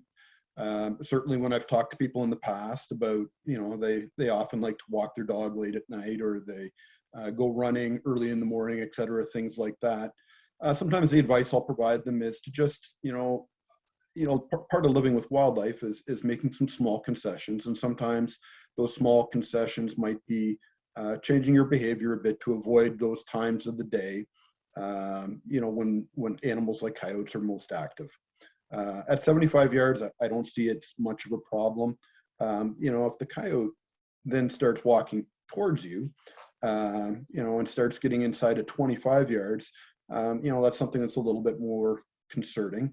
I don't know, blowing a whistle, it speaks a little bit to what Nick was discussing. It depends on how habituated and how bold that coyote is. If this is a coyote that's been in the neighborhood for quite a while, has become very habituated, chances are a whistle's not going to probably do a whole lot to get him to move away. Certainly my advice in those situations would be to attempt to remove yourself as quickly as possible. You don't want to run away from the coyote. You don't want to turn your back. You want to back away. But certainly try and remove yourself from the situation, get back into an area where you're feeling safe. So I'm not sure if that answers your question. Perhaps Nick or Christine has something else to add, but that's my personal advice and my personal experience. I've been, I don't live in Ottawa. I live out near Kemptville here, but certainly, I have my run-ins with coyotes as well. These are more rural animals, but certainly, even when I come across a coyote, I exercise good discretion, common sense, and more often than not, I just try and remove myself from that situation. It's in my best interest, my dog's best interest, and in the long run, the coyote's best interest as well. Yeah, I think you stated it well, Scott.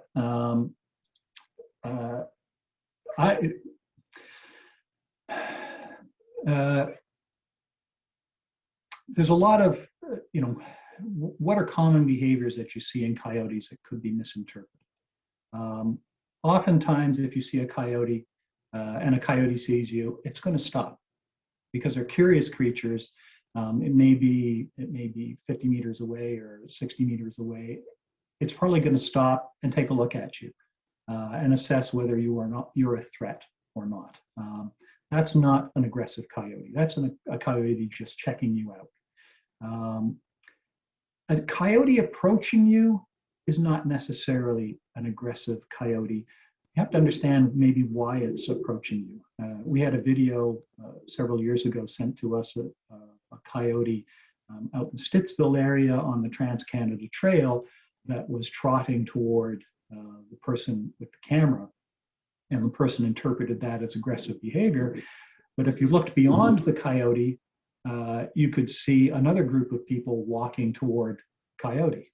And that coyote was simply trotting down the trail until it could find a place to get off the trail, which it did. That's not an aggressive coyote. But a coyote, as has been described, that follows someone along the street, approaches, within a few meters, that is growling, that it's baring its teeth at certain you, that's an aggressive coyote, and that's the one that we're really concerned about. And as I said in my presentation, I think of coyotes exactly the way I think of large aggressive dogs. And I've never had a bad encounter with a coyote, but I have had bad encounters with off-leash dogs, even at some dog parks. And the rules are the same. You don't run, you don't turn your back on it, you make yourself look big, you look as mean as possible. It's a healthy coyote is not going to take on or try to take on a prey that it thinks is dangerous to itself. And wild animals just don't do that.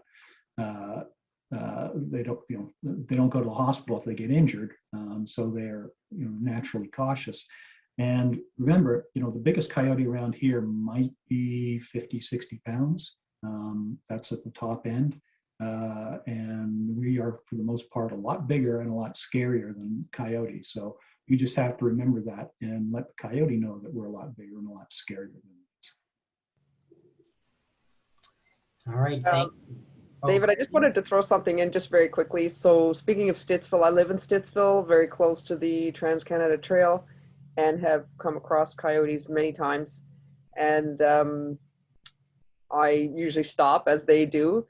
Sometimes I've caught them by surprise, and if I make a noise, my experience is they just run away right away. And I used to oversee the SWAN program once upon a time when we had that. And the wintering facility was out along Leitrim Road, and I think they were pretty smart. They knew what was in the facility, and sometimes I'd go out there at night to do whatever. I mean, in the winter was when they were in there, and it would be dark at 4:30, so I'd go there after my office duties were done, and they would approach. I'd see tracks there a lot, but always they would take off. So as soon as I started walking or making any noise at all. So I think as Nick and Scott have pointed out, it's unusual behavior, what some of the people asking questions have mentioned. So hopefully you'll get in touch with Nick. He can do an assessment there. Okay, thank you. There was a comment about overflowing trash cans in Mountain Meadows Park, and that could be a potential food source for the coyotes. And I just wanted to let that resident know we've sent off a request to park staff to empty the cans in the morning. We're coming up to about the last 10 minutes, and I know there are two people with their hands up. Stephanie, we're going to go to you first and then to Keith. Hi, I guess I just wanted to know, everything you're doing, it sounds great, but there's only one of each of you. So I'm wondering if there's something that we can do as a community to sort of help you guys along with your process.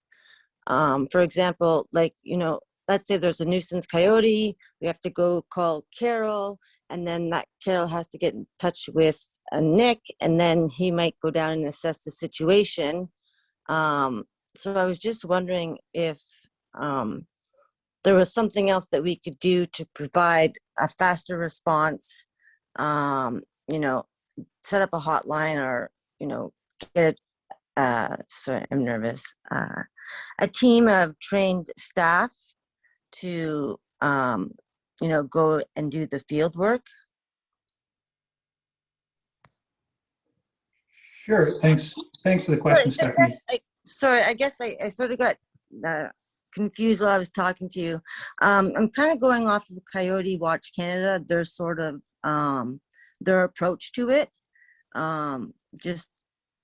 It just sounds like I hear all these concerns. And I mean, I'm pro coyote. I've spent a lot of my own time just sort of, setting up trail cams and following them and tracking them. I've collected, anyways, I won't take up too much time, but I guess I'm wondering, is there anything more we can do? Like, I have a background with the MRI or MNR. So I was just wondering. Sorry. Well, community associations, community groups, we always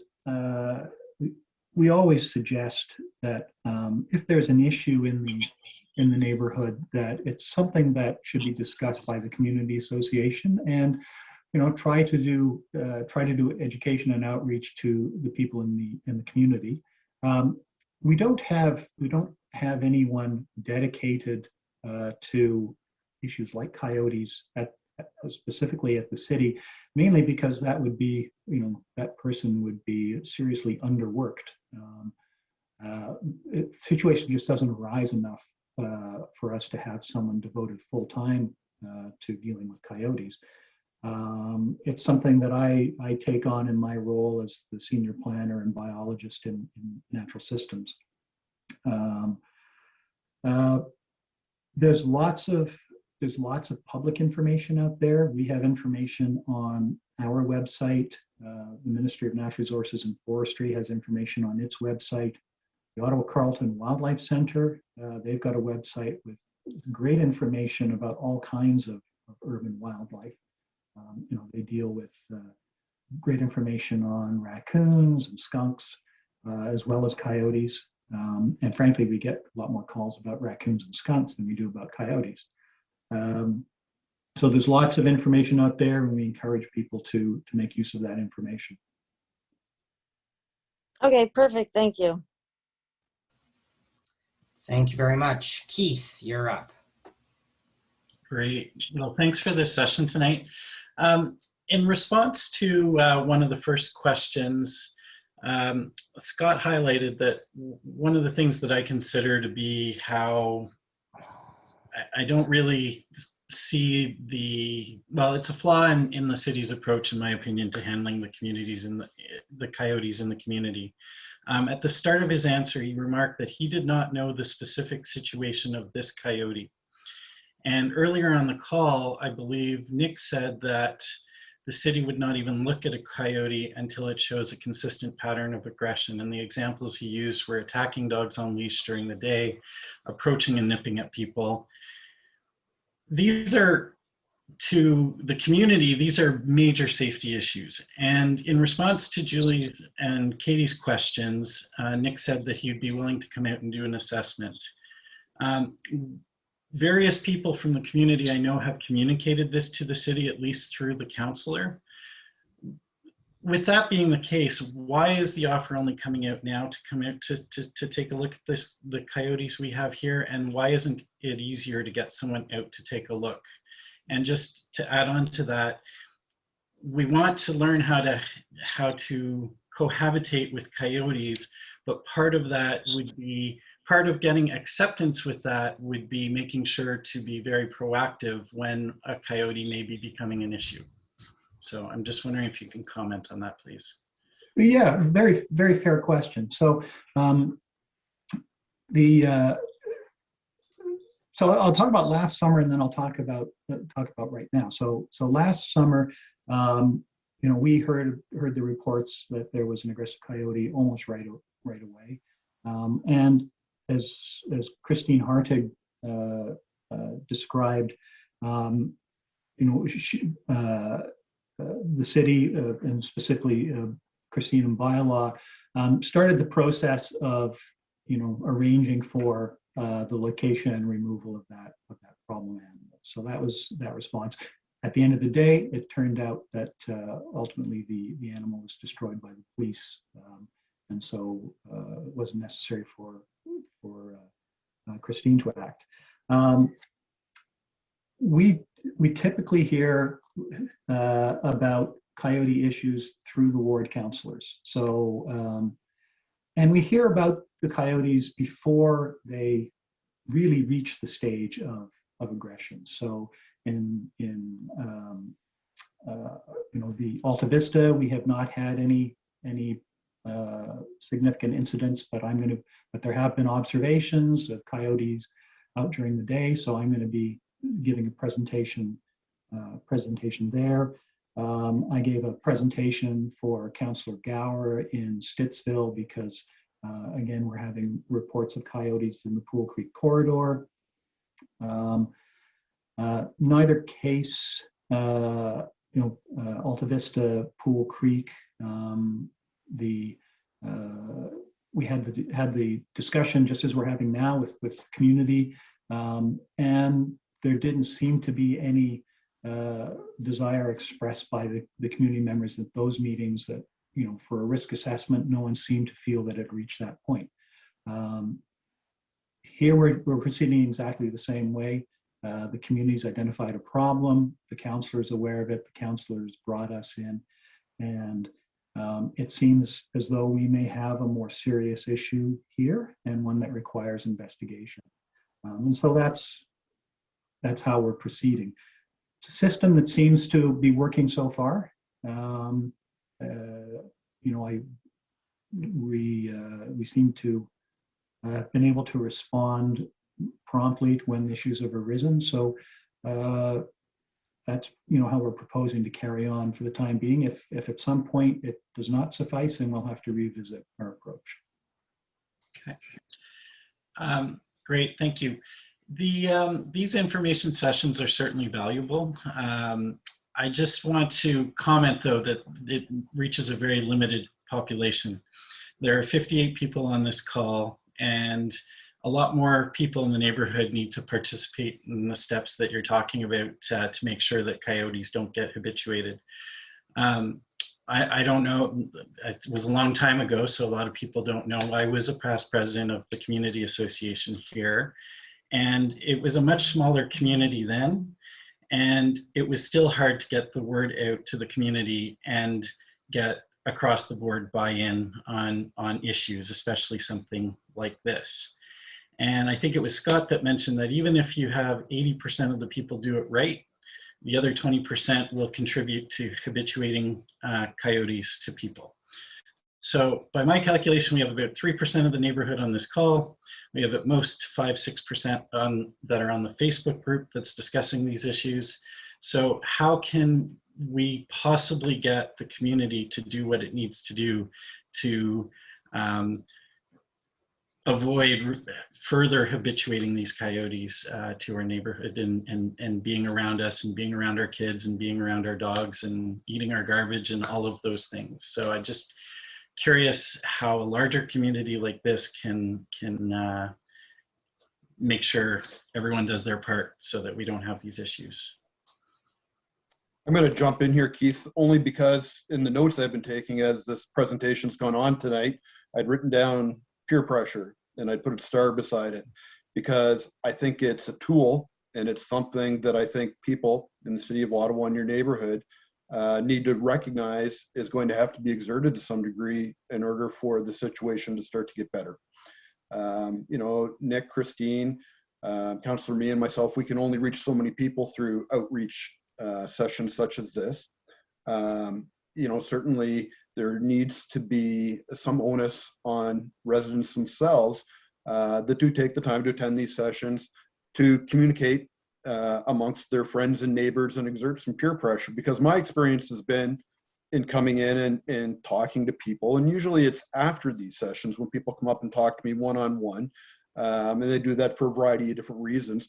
But I'm always surprised at how many people confide in me that, there's some people that confide in me that they, in fact, do sometimes feed animals like coyotes. And then there are other people, and these are the vast majority, that will tell me that they don't, but they know several people that do. So it doesn't seem as though it's a big secret.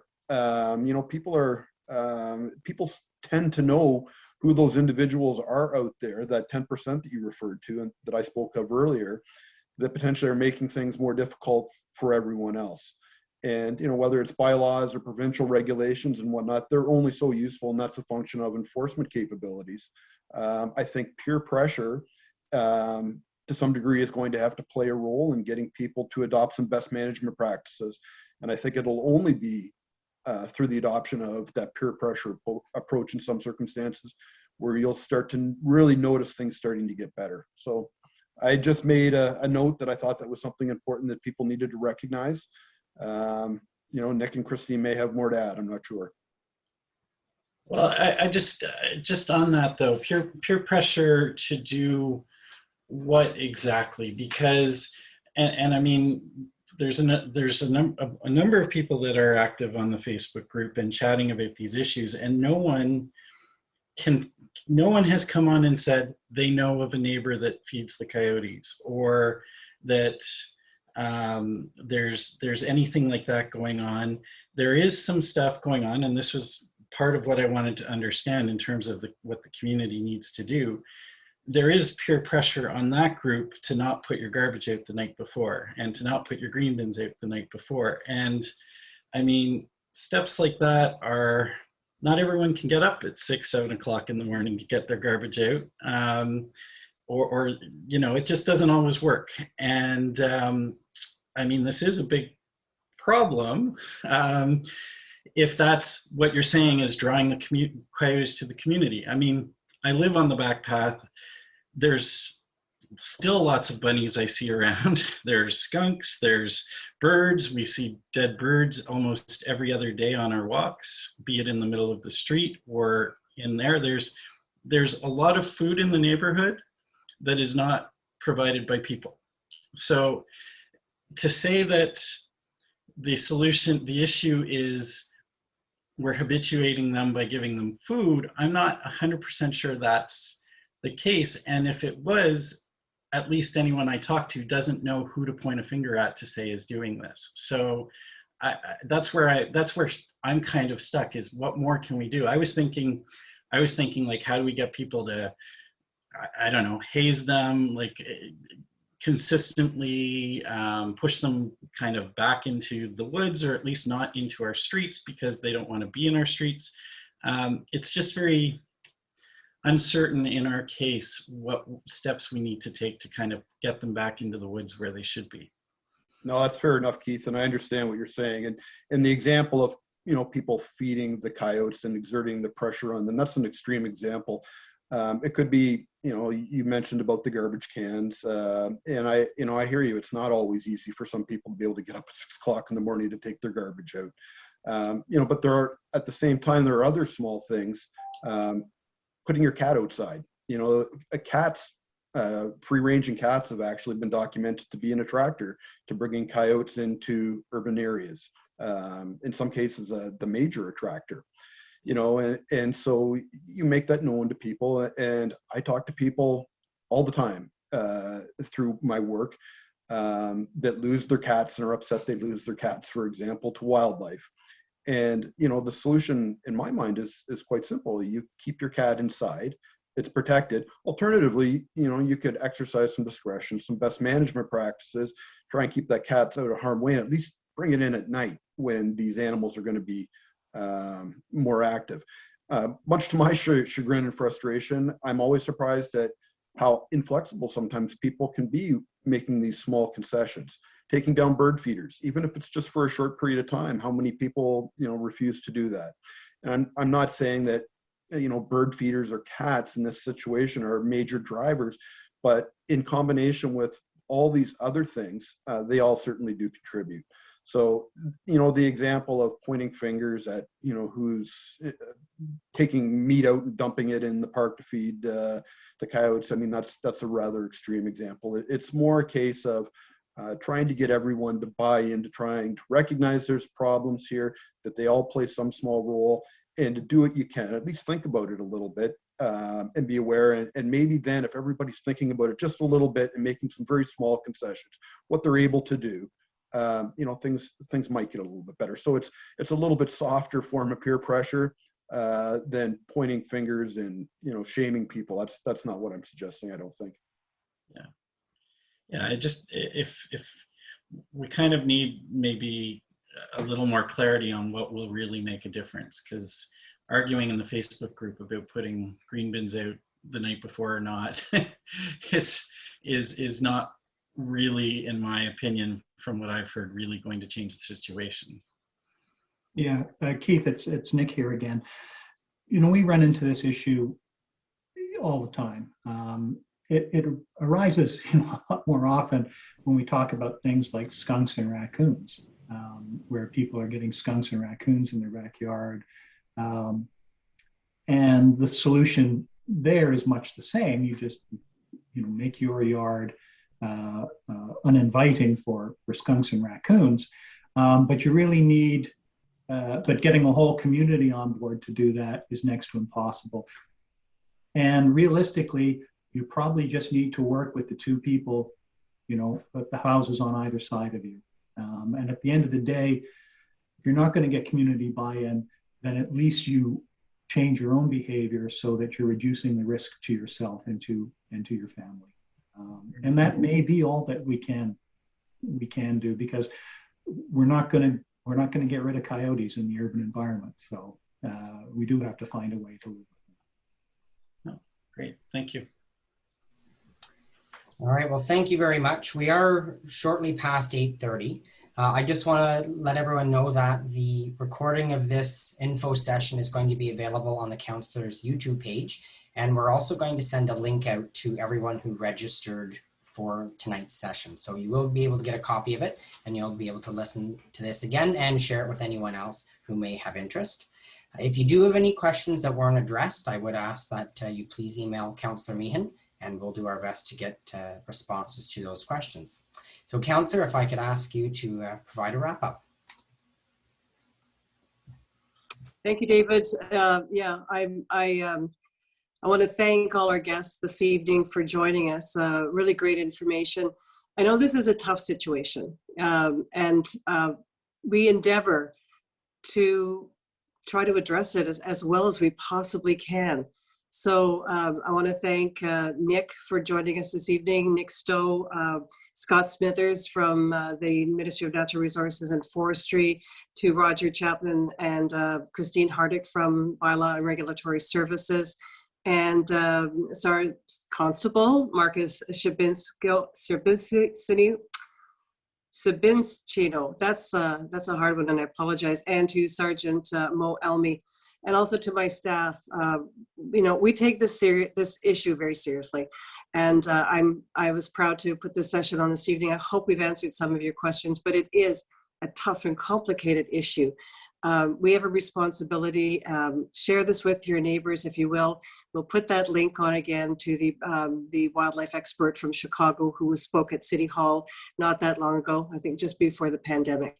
And we'll continue to work with the community groups in our ward to help them put up the information that everybody needs, the things that we should do and can reduce the risk of an attack. And I'm glad to see that that serious incident in Riverside South will be addressed. So I want to say thank you very much again for everybody for participating tonight. Listen, stay safe, everyone. Thanks to my staff as well for joining us here this evening. Take care. And for those who are not aware, I put out a weekly newsletter, carolanmeehan.com, and this will be included in it. So please, you can subscribe, or you can just click on my website. So again, thanks so much to everyone. Good night. Thank you. Bye, Caroline. Bye.